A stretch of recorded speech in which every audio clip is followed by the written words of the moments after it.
दोस्तों, मैं संजीत सिंह राठौर आप सभी का राठौर वर्ल्ड की दुनिया में हार्दिक अभिनंदन करता हूं।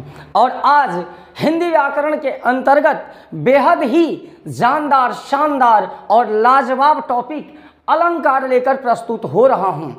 अलंकार जो जीवन में भी एक महत्व रखता है। कैसे? जैसे हम लोग जब भी शादी और विवाह शुभ मुहूर्त पर या ऐसे भी मन करे तो आप सभी जाते हैं कि नहीं दुकान पर। किसकी दुकान पर? मिठाई की दुकान की बात नहीं कर रहा हूं, सुनार की दुकान पर। तो सुनार की दुकान पर क्या लिखा होता है? लिखा होता है ये अलंकार ज्वेलर्स, रोहित अलंकार ज्वेलर्स, सरदार अलंकार ज्वेलर्स। क्यों लिखा होता है? कभी कल्पना किया? क्योंकि अलंकार का मतलब ही होता है श्रृंगार करना, श्रृंगार करने वाला। तो इस शब्द अलंकार की आज हम लोग डिटेलिंग करेंगे, व्याख्या करेंगे और देखते हैं ये क्या है। मित्रों, अलंकार जो है, अलंकार ये दो शब्दों से मिलकर के बना हुआ है। एक शब्द है अलम और दूसरा शब्द है कार। अलम धन कार, कौन सी संधि? व्यंजन संधि। और अलम का मतलब होता है अलंकृत। अलम का मतलब होता है अलंकृत और कार का मतलब होता है करने वाला। अलंकार का मतलब, अलम का मतलब अलंकृत, कार का मतलब करने वाला। इस अलंकृत का अर्थ और भी होता है श्रृंगार। क्या होता है? श्रृंगार, अर्थात श्रृंगार करने वाला। इसीलिए वो सोने चांदी की दुकान वाला क्या लिखता है? अलंकार ज्वेलर्स, अर्थात वैसे संसाधन जिनके द्वारा शरीर का, जीव का श्रृंगार किया जाए वो अलंकार है। तो इस तत्व का, इस टॉपिक का व्याकरण में क्या लेना देना, इसका शायद इशारा आप समझ चुके होंगे कि यह व्याकरण में काव्य का श्रृंगार करता है, काव्य का श्रृंगार करता है और इसके बिना काव्य अधूरी अधूरी लगती है। तो काव्य का श्रृंगार करने वाला तत्व, अलंकरण करने वाला तत्व क्या है? अलंकार है। इसी आधार पर इसका, अलंकार का शाब्दिक अर्थ निकल के आया और वो शाब्दिक अर्थ हुआ आभूषण। क्या हुआ सर? आभूषण। आभूषण अर्थात अलंकार का शाब्दिक अर्थ आभूषण है। और अलम का मतलब अलंकृत करना, अलंकृत, और कार का मतलब करने वाला, अर्थात व्याकरण की वो शैली जिसके द्वारा काव्य को विभूषित किया जाए, आभूषित किया जाए, उसे अलंकार कहते हैं। क्लियर? ये तो अलंकार शब्द की व्याख्या थी, अलंकार की परिभाषा थी। ये दिमाग में रहे, एक नंबर का क्वेश्चन बनता है कि अलंकार की संधि क्या होगी? तो अलम धनकार। अलम का अर्थ क्या है? तो अलंकृत। कार का अर्थ क्या है? करने वाला। और पूछ दे कि अलंकार का शाब्दिक अर्थ क्या है? तो आभूषण ठोक के आना, एक नंबर बिल्कुल तय है।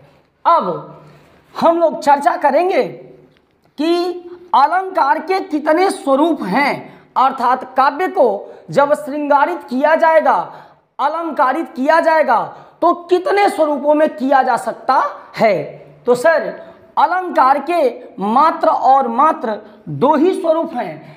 एक स्वरूप है शब्दालंकार, शब्दालंकार लिखा जाता है शब्दालंकार, और दूसरा हुआ अर्थालंकार। एक हुआ शब्दा और दूसरा हुआ अर्थालंकार। अर्थालंकार जब इसकी आप संधि करोगे, जब शब्दालंकार को तोड़ोगे तो ये किसमें टूट रहा है? शब्द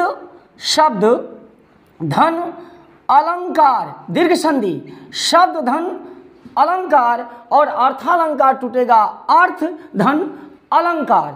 अर्थात जब काव्य की व्याख्या, जब काव्य का वर्णन, जब काव्य का श्रृंगार किस आधार पर किया जाए? शब्द के आधार पर किया जाए तो वो शब्दालंकार है, और जब अर्थ के आधार पर किया जाए तो वो अर्थालंकार है।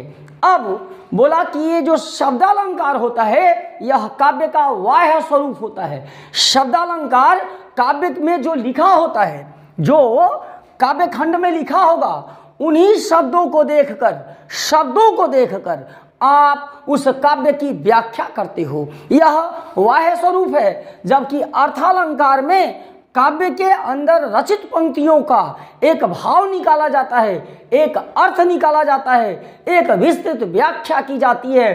तो उस आधार पर जब काव्य का श्रृंगार किया जाता है तो वो अर्थालंकार कहलाता है।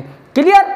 तो हम पहले चर्चा करने चल रहे हैं किस अलंकार की? शब्दालंकार की। तो कल पूछता है कि अलंकार के कितने भेद हैं, तो क्या मारिएगा? 2। अलंकार का शाब्दिक अर्थ क्या है, तो क्या मारेंगे? आभूषण।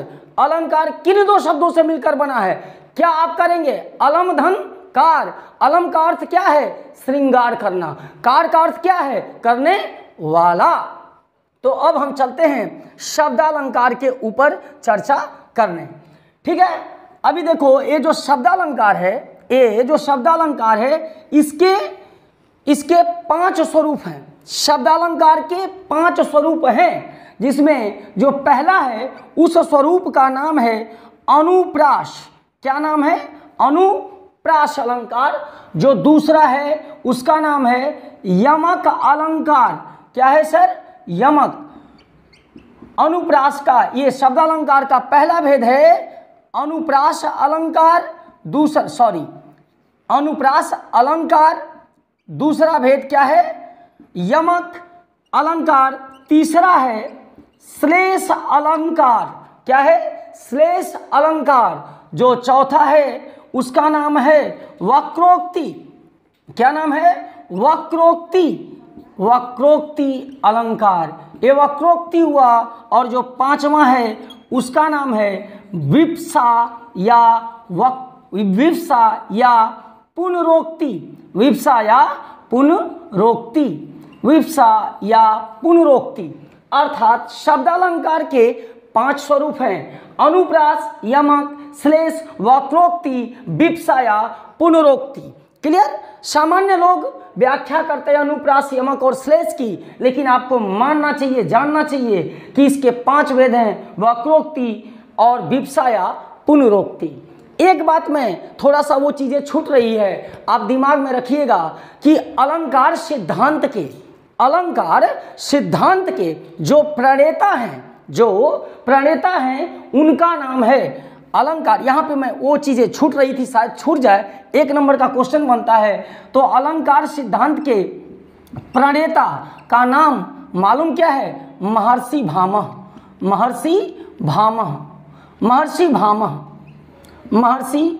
क्लियर? महर्षि भामह। यानी अलंकार सिद्धांत का पूछता है कि अलंकार के प्रणेता कौन है, तो वो नाम है महर्षि भामह। जबकि इसके प्रतिष्ठापक अलंकार के प्रतिष्ठापक महर्षि दंडी हैं। क्लियर? महर्षि दंडी हैं। अलंकार के प्रणेता महर्षि भामह और अलंकार के प्रतिष्ठापक महर्षि दंडी हैं। क्लियर? ये मैं नोट कर दिया बिकॉज ये छूट सकता था, इसको मैंने चर्चा नहीं डाला था। तो ये आप दिमाग में रखना, 1 नंबर का डायरेक्ट क्वेश्चन कि अलंकार का प्रणेता कौन है, तो महर्षि भामह, और अलंकार का प्रतिष्ठापक कौन है, तो महर्षि दंडी। क्लियर? अब आते हैं पुनः इस टॉपिक के ऊपर। तो आपने क्या देखा कि शब्दालंकार के 5 भेद: अनुप्रास, यमक, श्लेष, वक्रोक्ति और विप्सा। जबकि अलंकार के 2 भेद शब्दा और अर्था। अब बारी बारी से सबकी चर्चा होगी और हम लोग पहले चर्चा किसकी करने चलेंगे? अनुप्रास अलंकार की। किसकी चर्चा करने चलेंगे? अनुप्रास अलंकार की। तो देखो, इस अनुप्रास अलंकार की चर्चा करने से पहले जरा इसके कितने स्वरूप हैं मैं एक बार इसको नोट कर दे रहा हूं। तो अनुप्रास के स्वरूपों की चर्चा की जाए तो पहला स्वरूप है किसका? अनुप्रास का पहला स्वरूप कहलाता है छे का अनुप्रास। क्या कहलाता है? छे का। जो दूसरा स्वरूप है वो कहलाता है वृत्त्या। जो तीसरा स्वरूप है वो कहलाता है लाटानुप्रास। जो चौथा स्वरूप है वो कहलाता है श्रुत्यानुप्रास। और जो 5वां स्वरूप है वो कहलाता है अंत्यानुप्रास। अर्थात इस अनुप्रास के भी 5 भेद, छे का, वृत्त्या, लाटा, श्रुत्या का त्वा। तो ये आप लोग बार बार दिमाग में रखते हो, सर हम तो ये अलंकारों के भेदों को भूल जाते हैं, तो यार सबसे बढ़िया ट्रिक है, सबसे आसान ट्रिक है कि आप देखो हमारे पास कितने हाथ हैं, कितने हाथ, 2, तो ये दोनों हाथ 2 अलंकार हैं, ये 2 हाथ 2 अलंकार हैं, एक शब्दा तो दूसरा अर्था। अब कहा कि शब्दालंकार के कितने भेद हैं, तो एक हाथ में कितनी उंगली है, 5, एक हाथ में 5। ये देखो अपना अपना यार याद करने का, दिमाग में सेटिंग बनाने का तरीका है कि 2 हाथ, ये हमारा शरीर काव्य हो गया। सपोज दैट, उदाहरण ले लो, हमारा शरीर काव्य हो गया और इस काव्य को श्रृंगार करने वाले 2 तत्व हैं, नाम शब्दालंकार और अर्थालंकार। अब बोला शब्दालंकार के कितने स्वरूप हैं, तो शब्दालंकार यानी एक हाथ में 5 उंगलियां, अर्थात ये हैं कौन कौन सर, अनुप्रास, यमक, श्लेष, वक्रोक्ति, विप्सा या पुनरोक्ति। ठीक है, ये 5 हो गए भेद किसके, शब्दा के।